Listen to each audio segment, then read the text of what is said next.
Good morning students. Last lecture में हमने अधिशोषण के प्रकार देखे थे, भौतिक अधिशोषण और रासायनिक अधिशोषण। इस लेक्चर में हम लोग देखेंगे कि भौतिक अधिशोषण और रासायनिक अधिशोषण में मुख्यतः क्या अंतर है और हम पढ़ेंगे फ्रेंड-लुईच एडसॉर्प्शन आइसोथर्म। ओके, स्टार्ट करते हैं। ठीक है, भौतिक अधिशोषण, जैसा मैंने आपको बताया कि भौतिक अधिशोषण में बंध की जो प्रकृति होगी वह कमजोर आकर्षण बंध होंगे और रासायनिक अधिशोषण में बंध की जो प्रकृति होगी वह रासायनिक बंध होंगे। तो इन्हीं के आधार पर हम इनके बीच में अंतर को स्थापित करते हैं। पहला है हमारा, इस प्रकार के अधिशोषण में डेल्टा एच का मान 40 से 80 किलो जूल तक होता है।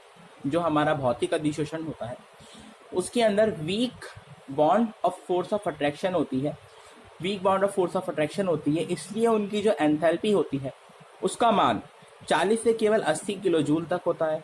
जबकि रासायनिक अधिशोषण में जो डेल्टा एच होती है एंथैल्पी, उसका मान 230 से लेके 400 किलो जूल तक हो सकता है।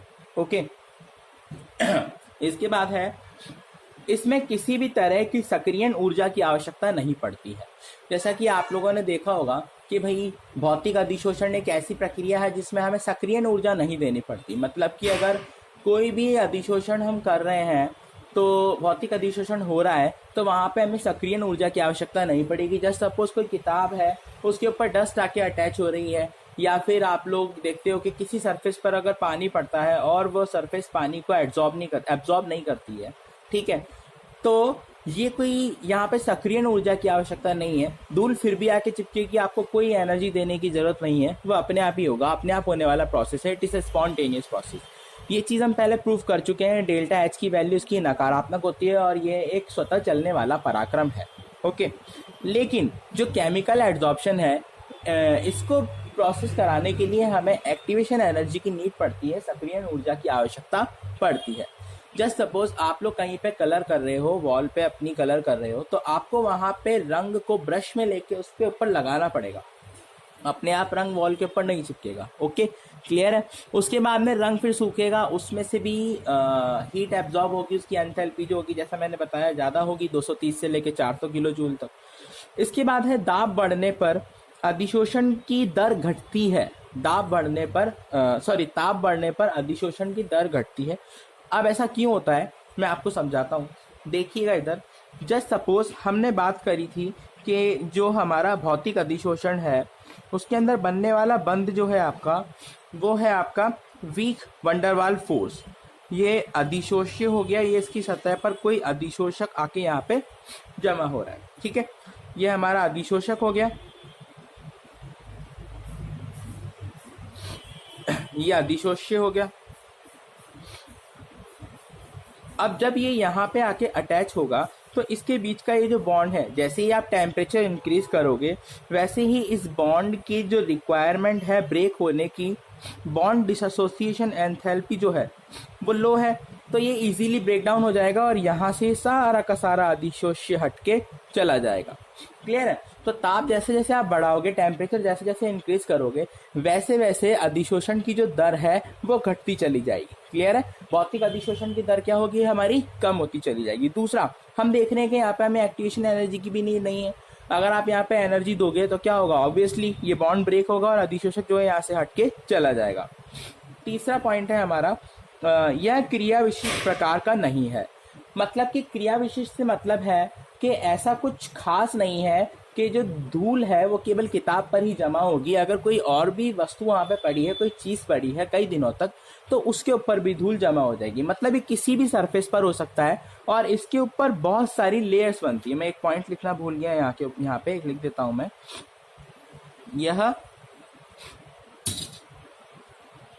यह बहुसतही फिनोमिना है, बहुसतही घटनाक्रम है। यह एक सतही घटनाक्रम है। अभी समझाऊंगा मैं इसका क्या मतलब है। ठीक है, चलो, जैसा मैंने आपको बताया कि टेम्परेचर इंक्रीज होगा तो ऑब्वियसली इसकी जो रेट है वो क्या हो जाएगी, डिक्रीज हो जाएगी। नेक्स्ट है हमारा यह क्रियाविधि मैंने बताया जैसा कि नेक्स्ट है हमारा दाब बढ़ने पर इसकी जो रेट है वो बढ़ेगी, rate of the absorption increase होगी। ऑब्वियसली जब इन पार्टिकल्स के ऊपर ऊपर से आप एक्सटर्नल प्रेशर लगाओगे तो ये तो नीचे की तरफ ही जाएंगे, तो अधिशोषक की सतह पर जाके ही चिपकेंगे। तो इस तरीके से जैसे जैसे आप दाब बढ़ाओगे तो इनके अधिशोषित होने की दर जो है वो बढ़ती चली जाएगी। ठीक है, यह एक उत्क्रमणीय पराक्रम है। ये कैसा पराक्रम है? उत्क्रमणीय, मतलब रिवर्सेबल प्रोसेस है। आप एक्सटर्नल प्रेशर या फिर एक्सटर्नल फोर्स इस पे अप्लाई करोगे तो ये पार्टिकल यहाँ से हट जाएंगे। क्लियर है? चलो आगे चलते हैं।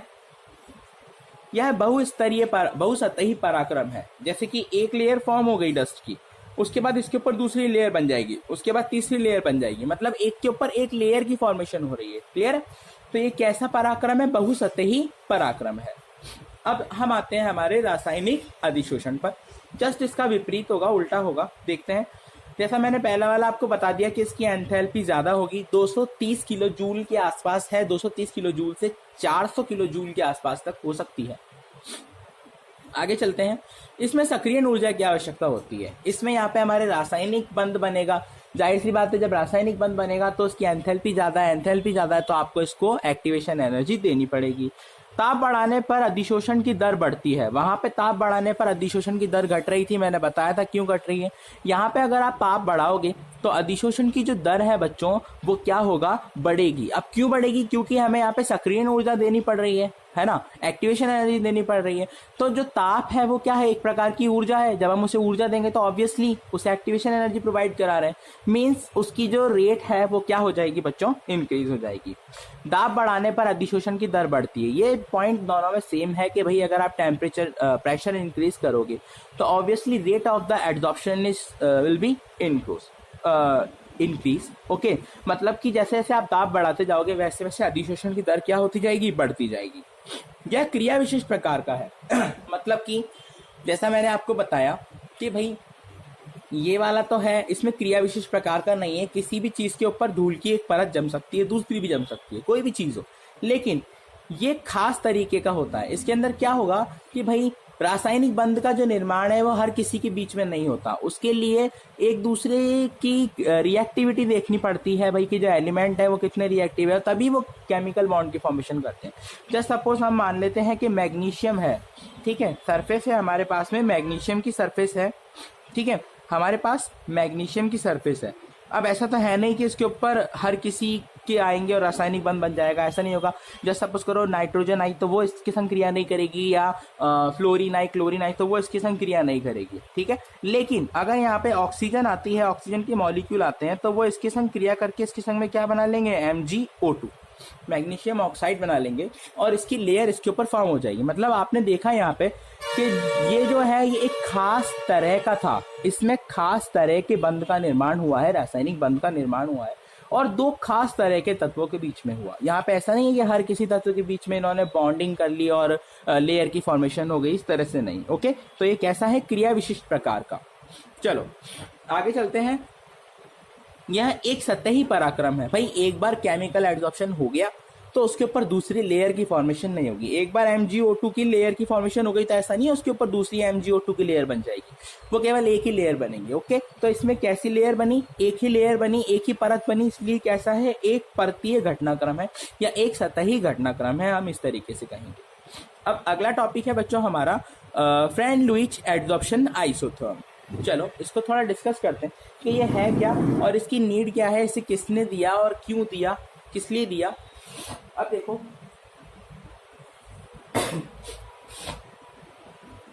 हम शुरू से एड्सॉर्प्शन पढ़ रहे हैं, एब्जॉर्प्शन पढ़ रहे हैं, इतना हमने पढ़ लिया। अधिशोषण पढ़ लिया कि भाई अधिशोष्य के अणु आएंगे, अधिशोषक की सतह पर अधिशोषित होंगे, कितने तरह का अधिशोषण पढ़ लिया, भौतिक अधिशोषण पढ़ लिया, रासायनिक अधिशोषण पढ़ लिया, धनात्मक पढ़ लिया, ऋणात्मक पढ़ लिया।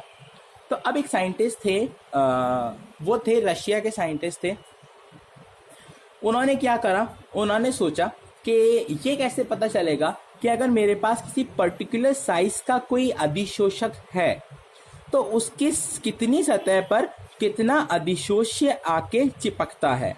उसकी रेट को उन्होंने क्या करा? एक इक्वेशन की फॉर्म में लिखा अब उसी को हम कहते हैं फ्रेंडलुइस एडजॉर्प्शन आइसोथर्म। उन्होंने एक ग्राफ प्लॉट किया, जो ग्राफ था वो था कि भाई कितनी अधिशोषक की सतह पर कितना अधिशोष्य आके चिपकता है अलग अलग प्रेशर पर। प्रेशर उन्होंने अलग अलग रखा, एक बार प्रेशर ज़्यादा रखा, एक बार प्रेशर कम रखा, अलग अलग तरीके से रखा। तो वो हम सारे पॉइंट देखेंगे। क्लियर है? चलो पहले ही देखते हैं कि इसकी परिभाषा क्या होगी। फ्रेंडलुइस एडजॉर्प्शन आइसोथर्म एक जर्मन द्वारा दिया गया आइसोथर्म है, जो कि इसके अंतर्गत किसी अधिशोषक को निश्चित मात्रा द्वारा कितना अधिशोष्य आकर अधिशोषित होता है, जबकि दाब व ताप क्या हो, एक नियतांक हो। मतलब यहाँ पे आपका टेम्परेचर प्रेशर कैसा रहेगा, कांस्टेंट रहेगा। और उसके आधार पे इन्होंने जो इक्वेशन दी वो ये थी, x upon M is directly proportional to p की पावर 1 अपॉन n। यहाँ पे x है आपका अधिशोषक की मात्रा, भाई अधिशोष्य की मात्रा। x है आपका अधिशोष्य की मात्रा, जो हमारे पार्टिकल्स आके एड्सॉर्ब हो रहे हैं इनका अमाउंट, इन पार्टिकल्स का अमाउंट। ठीक है, x तो है इनका अमाउंट, m है हमारा अधिशोषक का द्रव्यमान, भाई जिसकी सतह पर ये अधिशोषित हो रहे हैं उसका द्रव्यमान है हमारा x, और ये डायरेक्टली प्रोपोर्शनल है p है हमारा प्रेशर। अब भाई ये जो अधिशोषक है, ये जो अणु है ये गैस के अणु है। ठीक है, तो यहाँ पे हम प्रेशर की टर्मिनोलॉजी लेते हैं। गैस है तो प्रेशर लेंगे, अगर हमारा कोई लिक्विड होता तो हम कंसंट्रेशन लेते हैं इसकी जगह पे। क्लियर है? तो गैस है इसलिए हम प्रेशर ले रहे हैं पहले। ठीक है, तो ये जो P है ये है प्रेशर के लिए, कि भाई ये अणु कितने प्रेशर या फिर इनका प्रेशर क्या होगा। अब जो प्रेशर होगा वो किसके ऊपर डिपेंड करेगा। हम जानते हैं कि किसी भी गैस का पार्शियल दाब जो होता है, पार्शियल प्रेशर जो होता है वो उसकी number of moles per depend करता है। तो इसीलिए हमने 1 अपॉन n लिया है। 1 अपॉन n जो है वो है गैस के नंबर ऑफ मोल्स। तो क्या चीज क्या है, ये तो मैंने आपको एक्सप्लेन कर दी कि x है यहाँ पे अधिशोष्य की मात्रा, m है अधिशोषक का द्रव्यमान, k जो है हमारा प्रोपोर्शनल का साइन हटा के इक्वल टू का लगेगा और प्रोपोर्शनल आ जाएगा। k ये है इक्विलिब्रियम कांस्टेंट। 11th क्लास में आप लोगों ने इक्विलिब्रियम चैप्टर पढ़ा है, वहां पे k आता है हमारा। क्लियर है? तो ये वही है। ठीक है, और उसके बाद में P है हमारा प्रेशर, और उसके बाद में 1 अपॉन n है गैसों के अणुओं की संख्या। ठीक है, चलो आगे चलते हैं। इस समीकरण द्वारा हम कह सकते हैं, मतलब इस समीकरण को देख के हम कह सकते हैं भाई, किसी भी अधिशोषक की सतह पर अधिशोषित होने वाले अधिशोष्य की मात्रा किसके समानुपाती होगी, उस अधिशोष्य के दाब के समानुपाती होगी, जिसकी पावर उसके number of moles per depend करती है। क्लियर है? ठीक है, देखो इस समीकरण द्वारा हम कह सकते हैं कि किसी निश्चित मात्रा में अधिशोषक की सतह पर अधिशोषित होने वाले गैस के अणु उसके दाब व मोलों की संख्या के समानुपाती होते हैं। अब यहाँ पे हम 3 सिचुएशन कंसीडर करेंगे बच्चों, सिचुएशन 1, सिचुएशन 2 एंड सिचुएशन 3। जो साइंटिस्ट थे इन्होंने 3 सिचुएशन में एक्सपेरिमेंट्स किया। फर्स्ट तो ये कि इन्होंने प्रेशर थोड़ा ज्यादा लिया, सेकंड प्रेशर को थोड़ा कम किया, और थर्ड जो था प्रेशर को बिल्कुल 0 कर दिया। तीनों सिचुएशन कंसीडर करेंगे कि क्या होता है। जैसा मैंने आपको पहले ही बताया, भाई हम दाब बढ़ाएंगे तो obviously rate of the adsorption क्या होगी, इंक्रीज होगी। दाब घटाएंगे तो rate of the adsorption decrease होगी। तो वही फंडा हमें यहाँ पे अप्लाई करना है, सिंपल है। फर्स्ट मैंने बता दिया आपको कौन कौन सी सिचुएशन लेनी है। P इज टू 1 मतलब P की पावर कितनी है 1, P इज टू 0 मतलब P की पावर कितनी है 0, P is to 1 upon n मतलब P की पावर ग्रेटर देन 0 है लेकिन लेस देन 1 है। मतलब कितनी हो सकती है, 0.1 हो सकती है, 0.2 हो सकती है, 0.3, 0.4, 0.5, 0.6, 0.7, 0.8, 0.9, लेकिन 1 नहीं हो सकती और ना ही 0 हो सकती है। क्लियर है? चलो ऑब्जर्व करते हैं क्या रिजल्ट आया। यहाँ पे आपको एक ग्राफ दिख रहा होगा।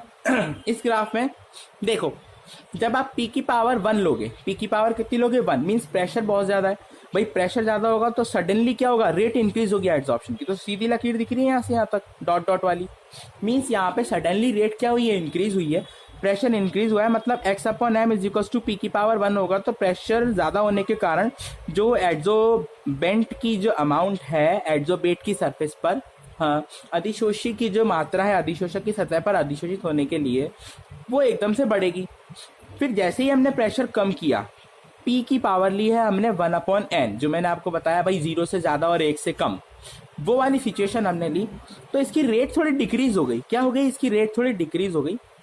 और फिर उसके बाद किया आपने P की पावर रख दी 0, प्रेशर को कर दिया खत्म, हटा दिया। जब प्रेशर हट गया तो ना तो अधिशोष्य आएगा और ना ही अधिशोषक की सतह पर अधिशोषित होगा। और अगर अधिशोषित होगा भी तो ऐसा होगा कि भाई एक अणु पहले अधिशोषक की सतह से हट जाएगा, और अधिशोषित दूसरा अणु आके वहां पे चिपकेगा, मतलब इक्विलिब्रियम आ जाएगा। एक तरीके से हम कहें तो क्या आ जाएगा, इक्विलिब्रियम या फिर सैचुरेशन पॉइंट।